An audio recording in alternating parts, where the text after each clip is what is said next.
空调突然不制冷了，千万不要着急找师傅上门来冲服。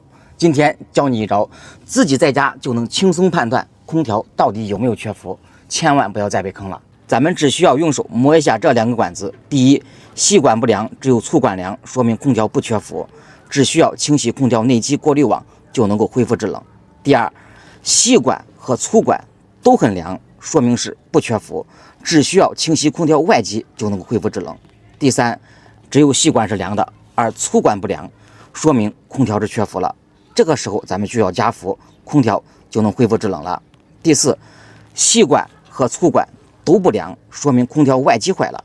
这个时候咱们才需要找师傅上门来维修。所以说，空调只要不漏伏，它就不会缺伏，千万不要再被坑了。学会的点赞收藏起来。